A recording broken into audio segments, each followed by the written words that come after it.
প্রেম কিংবা বিয়ে যেটাই করেন, করলে ভদ্রলোকের সাথে করবেন, না হলে সারা জীবন একা থাকবেন। নিজে টাকা কামাইবেন, ঘুরবেন ফিরবেন পরিবারের মানুষগুলোকে নিয়ে, আর সম্মানের সাথে বাঁচবেন। যে মানুষ কথায় কথায় তার মতের অমিল হলে অসম্মানজনক কথা বলা শুরু করে, গালি দেয়, ওইটাই তার আসল চরিত্র। এমন মানুষগুলো খুবই ভয়ানক। যাদের মধ্যে নম্রতা ভদ্রতা আছে, সে গালাগালি করে না বা অসম্মানজনক কথাবার্তা বলেন।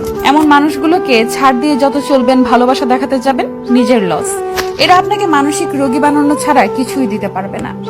এমন সম্পর্ক থেকে যত তাড়াতাড়ি সম্ভব বের হয়ে আসা উচিত। কেউ কারোর জন্য মরে না। জীবন নষ্ট করার জন্য একজন অযোগ্য লোককে নিজের জীবনে জায়গা দেওয়াই যথেষ্ট। বারবার নিজের অসম্মান হজম করে নিজেকে না মেরে একেবারে এমন অসুস্থ সম্পর্ক শেষ করে নিজেকে মুক্তি দিয়ে দেখেন, আপনার জীবনে উন্নতি হবেই। একজন সাপোর্টিভ সঙ্গী পাওয়া ভাগ্যের ব্যাপার। যে মানুষের মাঝে ভদ্রতা আছে, তারা তাদের দায়িত্ববোধ সম্পর্কে জানে। তারা অন্যের জীবন নিজের নিয়ন্ত্রণে আনার জন্য মরিয়া হয় না। আমি আমার পরিচিত এমন অনেক মানুষ চিনি যারা জীবনে অনেক ভালো কিছু করতে পারত, কিন্তু তাদের জীবন নষ্ট করে দিয়েছে তাদের জীবন সঙ্গী।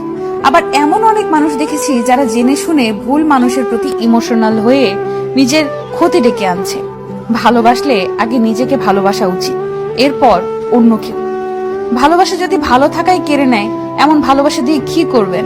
মানুষ চোখের জলের মূল্য ততদিন বোঝে না যতদিন না সেটা তার নিজ চোখ দিয়ে বের হয়। ভালোবাসার সবচেয়ে কষ্টের মুহূর্ত হলো পুরনো স্মৃতিগুলোকে ভুলে থাকা।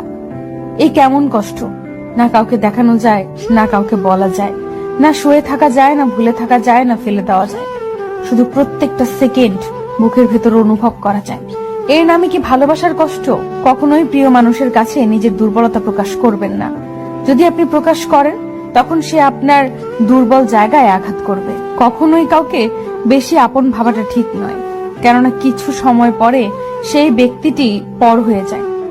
কাউকে বেশি ভালোবাসতে যাবেন না, কেননা যাকে আপনি সবচেয়ে বেশি ভালোবাসবেন, সেই মানুষটি আপনার কষ্টের কারণ হয়ে দাঁড়াবে। যদি কেউ বুঝতে পারে আপনি তাকে মন দিয়ে ভালোবাসেন, হয়তো প্রথম প্রথম সে ঠিকই আপনাকে ভালোবাসবে, তবে ধীরে ধীরে দেখবেন পরিস্থিতির সাথে সাথে সে পরিবর্তন হচ্ছে। তখন আপনি তার কাছ থেকে দুঃখ, কষ্ট, আঘাত, অপমান, অবহেলা, প্রতারণা ছাড়া আর কিছুই পাবেন না। কুকুর মার খেয়েও বিশ্বাসী থাকে, আর মানুষ ভালোবাসা পেয়েও বিশ্বাসঘাতকতা করে। নিজের প্রতি ভরসা আর বিশ্বাস করতে শেখো। পথ যতই কঠিন হোক, রাস্তা তুমি নিজেই খুঁজে পাবে। ভালোবাসা এমন এক বদ অভ্যাস যেটার কারণে মানুষ এক মুহূর্ত আনন্দ পাবার জন্য সারা জীবন কষ্ট সইতে দ্বিধাবোধ করে না। যতই রাগ উঠুক না কেন, রাগের সময় একটু ভেবেচিন্তে কথা বলা উচিত। রাগ কমে গেলে তুমি হয়তো ক্ষমা চেয়ে নেবে, সে ক্ষমা করে দেবে, কিন্তু যাকে কথাগুলো বলবে তার মনে সেগুলো চিরস্থায়ী হয়ে যাবে। সবাই ভালো ব্যবহারের যোগ্য হয় না। মাঝে মাঝে যে যেমন তার সাথে তেমন ব্যবহার করা উচিত। এটা অসভ্যতা নয়, প্রয়োজনীয়তা। দুনিয়ার জন্য তুমি একটা সাধারণ মানুষ, কিন্তু একটা সাধারণ মানুষের কাছে তুমি তার সম্পূর্ণ দুনিয়া। নিম পাতায় যতই চিনি মিশাও না কেন, তা কখনো মিষ্টি হয় না। ঠিক তেমনি কিছু মানুষকে যতই ভালোবাসা দাও না কেন, তারা কখনো আপন হয় না। প্রত্যেকটি মানুষের জীবনে একবার প্রেম আসে।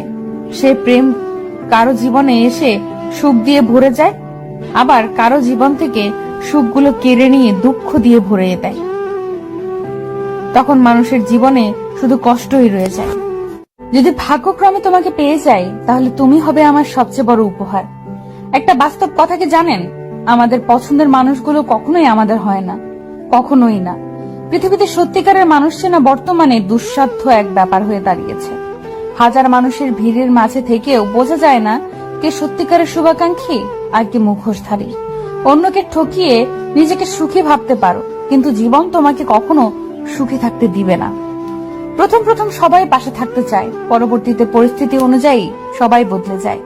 যে আপনাকে চায় না, আপনারও তাকে চাওয়া উচিত না, তাতে অবহেলা দ্বিগুণ বাড়ে। যখন দেখবে মন খারাপ, একা একাই ভালো হয়ে যায়, তখন বুঝে নিও তোমার আসলে কেউ না। যারা তোমার আপন সেজেছে তারা কিন্তু আপন না। দোয়া ভাগ্য পরিবর্তন করার ক্ষমতা রাখে, কারো মোনাজাতে থাকতে পারে, সত্যি ভাগ্যের ব্যাপার। ভুলতে পারি না বলে কষ্ট দিচ্ছ, একদিন দেখবে সব কষ্ট সহ্য করে তোমাকে ঠিক ভুলে যাব। মূর্খের সাথে তর্ক না করে নীরব থাকাই উত্তম। মাঝে মাঝে নীরবতা কঠিন জবাব হয়ে দাঁড়ায়। যে মাছে কাটা বেশি সে মাছের স্বাদও বেশি।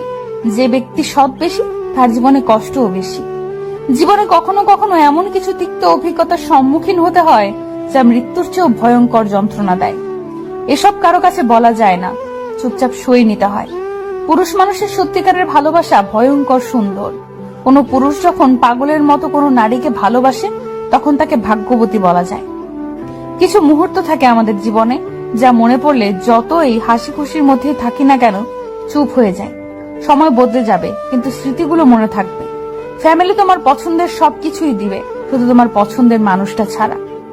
আপন তো অনেকেই ছিল, যখন বিপদে পড়ে পিছু ফিরে তাকালাম তখন একমাত্র ছায়াটাই সঙ্গে ছিল। ব্যর্থতা শুধু আপনার জীবনে হতাশা বয়ে আনবে না, কিছু শিখেও যাবে যদি সেটা আপনি আপনার সুস্থ মনে উপলব্ধি করেন। কারো মনের ভেতরে ভালোবাসা জন্ম দিয়ে তাকে ছেড়ে দেওয়া তাকে মেরে ফেলার সমান। জীবনে আনন্দ উপভোগ করো, কিন্তু অন্যকে দুঃখ দিয়ে নয়। অবহেলার প্রহর শেষ হলে ডাক দিও, আবারও বলবো ভালোবাসি। কথার রোগ হলো মিথ্যা বলা, জ্ঞানের রোগ হলো ভুলে যাওয়া, ইবাদতের রোগ হলো অলসতা, দানের রোগ হলো গর্ব করা, সাহসিকতার রোগ হলো অত্যাচার করা, সৌন্দর্যের রোগ হলো অহংকার করা, বংশের রোগ হলো বড়াই করা। আপনি যতই মানুষকে ধরে রাখতে চান, মানুষ আপনার বিকল্প কাউকে পেয়ে গেলে আর কখনোই আপনার দিকে ফিরে তাকাবে না। তুমি সফল না হওয়া পর্যন্ত কেউ তোমার গল্প শুনতে যাবে না। মানুষকে ঠকিয়ে আজ যতই মজা নাও না কেন, সঠিক হিসাব তোমাকে একদিন এই পৃথিবীতেই দিয়ে যেতে হবে। আজ পর্যন্ত কেউ ছাড়া পায়নি আর পাবেও না, কারণ প্রকৃতি তার আপন গতিতে প্রতিশোধ নেয়। রং চাটা মানুষের চাইতে অনেক ভালো, শেষ না হওয়া পর্যন্ত একই রঙে থাকে, বদলায় না। 1000 যোগ্য ব্যক্তির মৃত্যুতে যে ক্ষতি হয় তার চেয়েও বেশি ক্ষতি হয় যখন কোনো অযোগ্য ব্যক্তি ক্ষমতায় আসে। জীবনের রাস্তায় অনেক মানুষের সাথে পরিচয় হয়, কেউ ভালোবাসতে শেখায়, কেউ ভালো বাঁচতে শেখায়, আবার কেউ বিশ্বাস করলে যে